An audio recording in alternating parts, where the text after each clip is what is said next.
Hey guys, welcome back to my channel. It's the Timely Teacherpreneur here. For new folks, my name's Rainey Barton and I am a teacherpreneur productivity mentor. So I help you learn how to master your time and energy so that you can scale your business without having to do the hustle and grind. You can break up with busy and stop sacrificing your mental health. And I'm super excited to share all of my best and latest and greatest productivity tips and tricks so that we are able to stop living for others and live for ourselves. Today's video comes highly requested. It is all on how to stay consistent on your content in general, on whatever platforms you use. Because the biggest mistake that I see is people, you commit to a goal and you're like, okay, I'm gonna post this many times a week on Instagram and I'm gonna do a blog post and I'm gonna have a Facebook group and all of these things. And then you miss a day and you go, okay, I'll just do it tomorrow. And then you miss another day and you go, I'll just do it tomorrow. And you know what happens. Eventually you're not doing it tomorrow and it's been 3 months since you posted on Instagram and you wonder why nobody's buying your products or nobody's interested in your offers. Because you're not showing up consistently enough. And consistency is the #1 key to building a loyal fan base and to having people actually interested in what you're doing so that you're not spending all of your time just, creating content that nobody's going to listen to, or you're not just spending all of your time making products that nobody's going to buy because nobody knows that they're there or that they exist. So that's why in this video, I'm going to share my top tips and tricks on how I stay consistent in my content strategy, because I have a couple of different platforms, and no, I did not start them all at once. So we're gonna talk about where I went to where I am now, and then from there, we'll help you figure out your own content creation journey. So let's get started.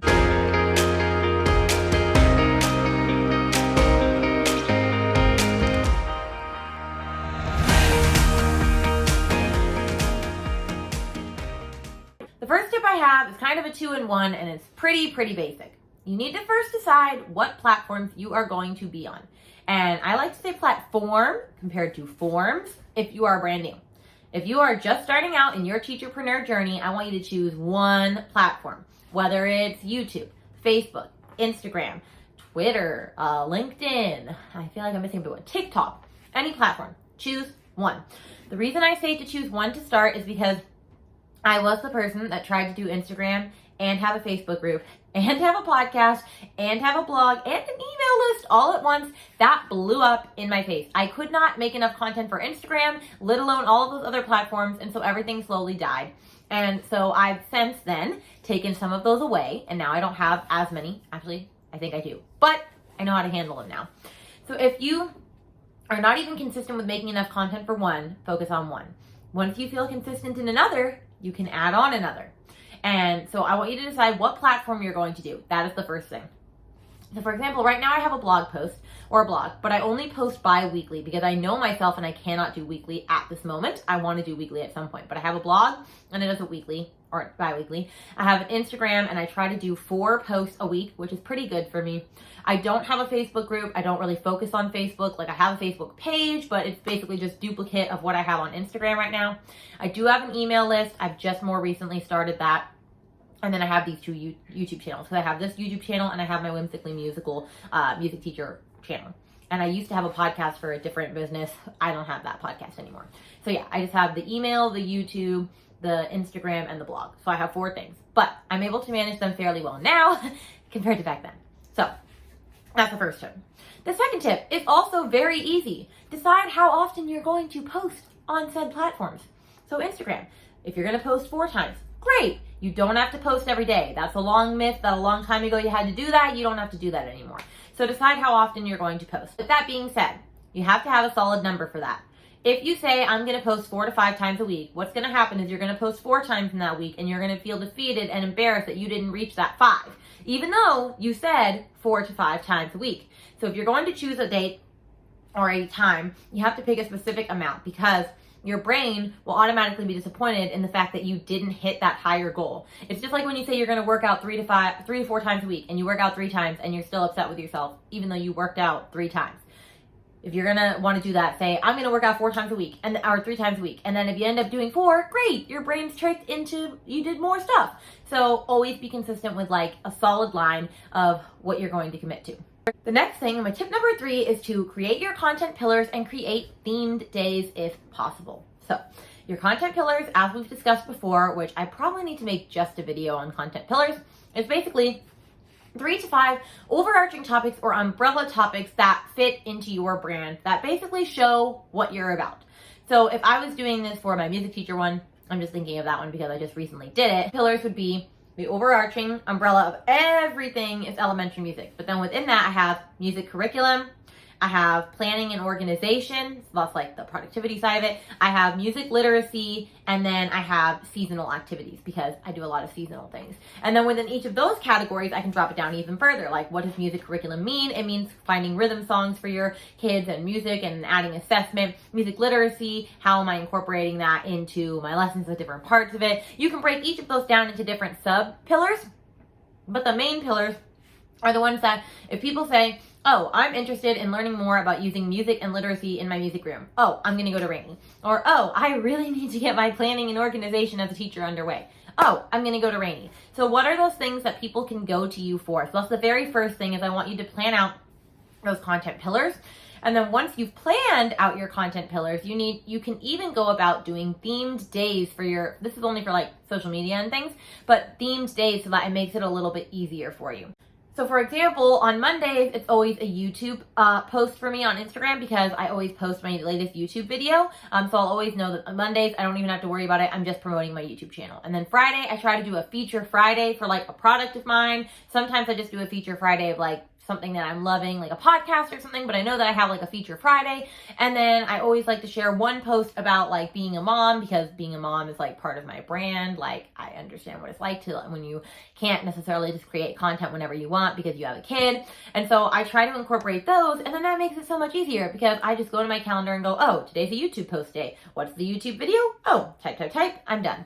Oh, today's feature Friday. Oh, it's Black History Month, and I have a Black History Month music literacy bundle. Type. Oh, I'm done.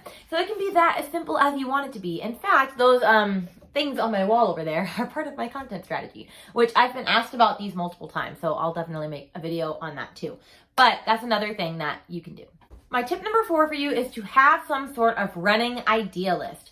You need an idea list in order to create content. Because if you sit down at the computer and go, what am I going to type about or write about today? You're not going to finish or accomplish anything.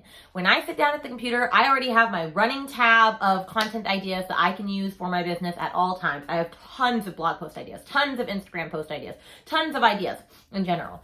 And so you want to take time to actually just map that out.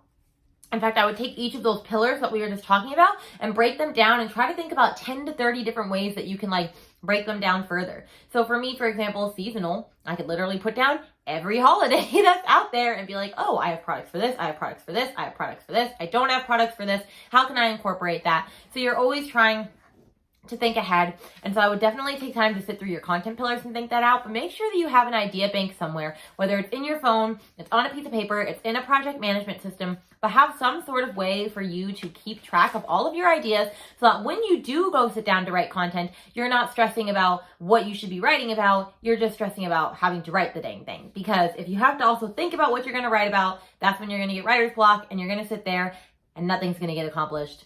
And that's just not a good use of anybody's time. Number 5 for you would be to use a content calendar. You definitely want to plug it all into your calendar so that you see exactly what is going out when so that you can stay on top of it.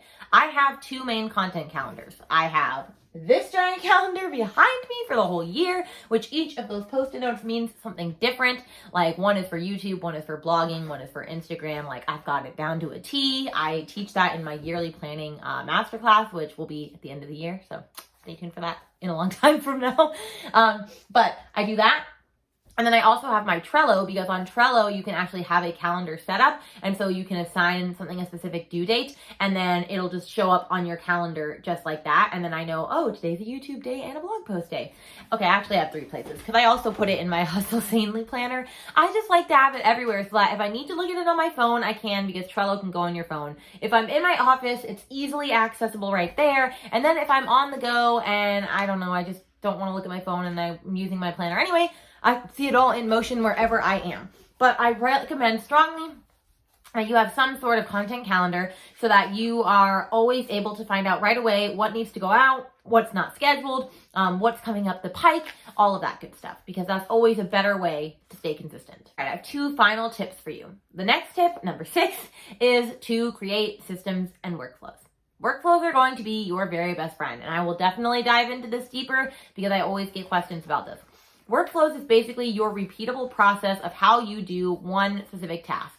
So what's your process for blogging? What's your process for Instagram? What's your process for Facebook? What's your process for once a client says yes to working with you, if you have clients? What's your process for creating TPT products? Whatever it is, you need a process for it. Because if you sit down to, let's say, for example, you sit down to create a product, but you never start in the same way ever. Like sometimes you already have the idea. Sometimes you sit down and you don't know what you should create. Sometimes you feel like, oh, I should start with the preview first. Sometimes you're like, oh, I should create the slides first. Sometimes you're like, oh, I should write the email first. And you never do the same thing ever once. And then it's going to take you forever. It's going to literally take you forever, which is why workflows are so great, because you write down your written, repeatable process of what you do each and every time, so that when you sit down for your blogging hour, you go, okay, these are the steps 1 through 10. I do this first, then this, then this, then this, and you just whiz through the list so much quicker than if you go, what do I do next? Do I create graphics next, or do I add my backlinks yet? So I have this for every single process in my business because, like I said, I am all about saving myself as much time as possible. And so my blog one is great because every time I sit down to write a blog post, I can write and finish all of it with graphics and everything in about 30 minutes compared to where it used to take me like 2 hours to do it. And it's just so much more time efficient. So if you don't have workflows, I definitely recommend first sitting down and thinking through your current process. And if you don't have a process, then a great place to start is creating a process and thinking about what you want that process to look like. Because once you want to add or hire a team member, you're going to spend and waste so much time trying to onboard them and teach them your process because you don't know your own process. So you want to make your own process so that, one, it's quicker and you're not spending as much time on it. But two, when you do go to hire that person, you can literally just hand them it over, maybe film a video just walking through the workflow, and they can get right to work. And you're not wasting time and money training this person in something that should have taken like an hour to train and is taking days. And then my final tip for you is batching. And batching. And if you don't know what batching is, it's taking like-minded tasks and putting them together and doing them for a longer period of time. So there, you can batch tons of things, and batching looks different for every person, but you could batch things like sitting down and batching all of your blog posts for the month, meaning that that doesn't mean you make the whole blog post start to finish. You could maybe batch just the content one day. You could batch the graphics another day. You could batch adding the links another day. You could batch scheduling them all another day. I would not recommend doing all of that in one sitting. That's just going to completely fry your mind because you actually have a different part of your brain that's activated for when you're editing versus for when you're just creating. 2 different brain capacities. Don't do them at the same time.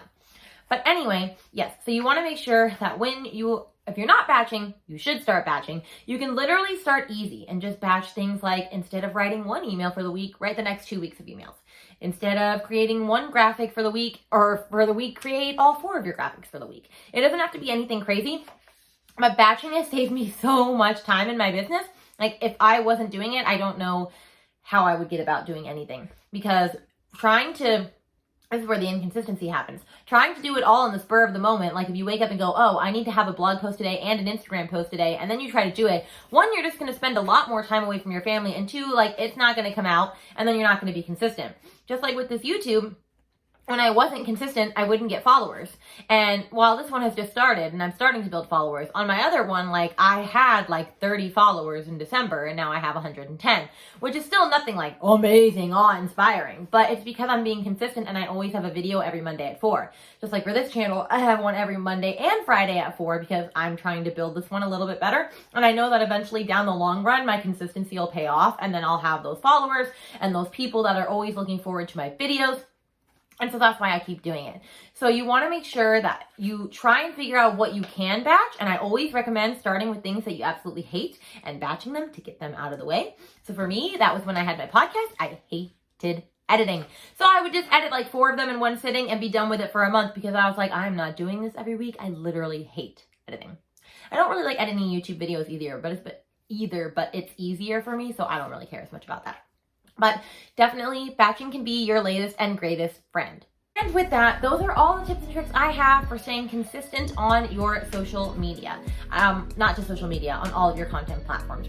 I definitely want you to remember though to give yourself grace when sometimes you're going to fall short. Even I fall short sometimes. There are just days where I just don't want to share anything, even if I have something ready. And most of the times I do. But there's sometimes I just didn't plan for the week because I was just tired. And it's okay to give yourself grace and remember that you are also a human, and that is perfectly okay. But like I said, consistency will pay off. And if you want to see those numbers that you are looking for, then you definitely need to keep going, because with consistency grows progress. So I hope that this video was super helpful for you. If you were interested in any of those topics more than the other, like if you would like videos on workflows or batching or any of the things that I said, please comment down below so that I know that. And like always, if you subscribe and hit the little notification bell, you will be notified every time a new video pops up on Mondays and Fridays at 4 p.m. Eastern Standard Time. And with that, I'm gonna get back to my Starbucks and spend some time with my little guy. So I will see you guys on Friday. Bye guys.